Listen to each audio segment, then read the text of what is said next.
Do you know what the word improvising means? It means being able to sit down at the piano and play something. You don't know what it's going to be before you start, and then it sounds like a real piece of music. Did you know that improvising is just as important as learning to play the piano, reading music? So today we're going to talk about improvising a melody using white notes only.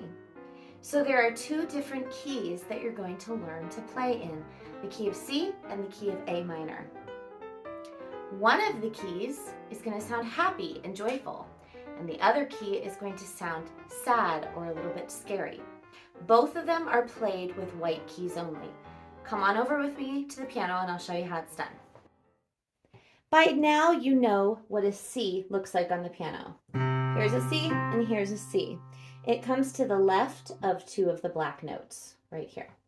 So if you think of playing every single white note in between one C and another, that's called a scale. So I'm going to just use one finger and show you what a C scale looks like, because we're going to start on C and we're going to end on C. Here we go.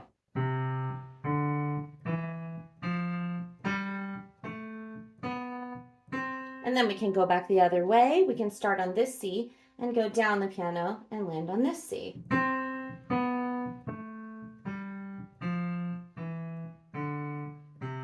That is called a scale. It's a series of 8 tones between 2 notes.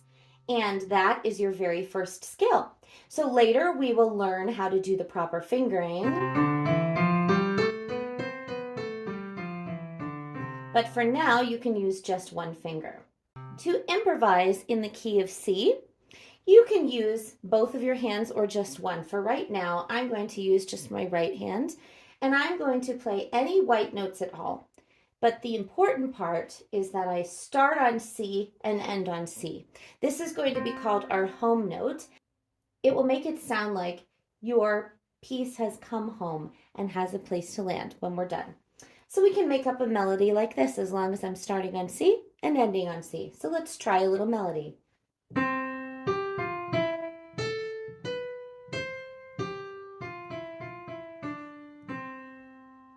I started on C and ended on C, and I made up a really cool melody. Let's try another one that sounds totally different.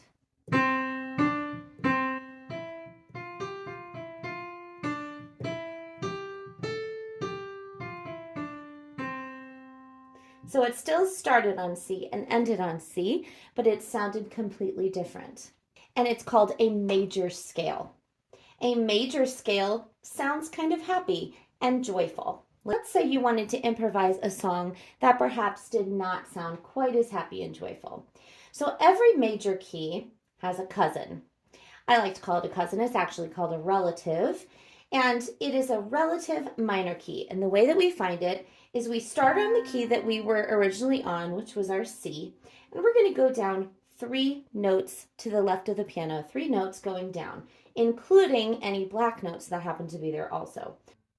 So we start on C and we're going to go down 3 notes. Here we go. 1, 2, 3. We've now landed on A. So A is going to have the same key signature, which means that we're only playing white notes as the key of C. So now I'm going to start on A and end on A, and I want you to listen to the difference between a C major scale and an A minor scale. So to remind you, this is what a C major scale sounds like.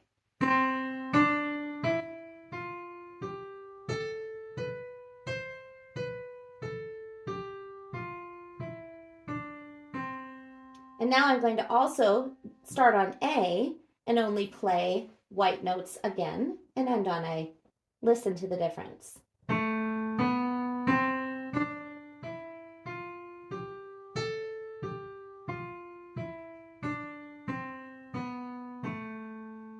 Hear how that has a darker sound? That is called a minor scale. So now, starting in the key of A minor, which is any white notes between A and A, let's make up a new melody and see how this compares to our original melody. Here we go.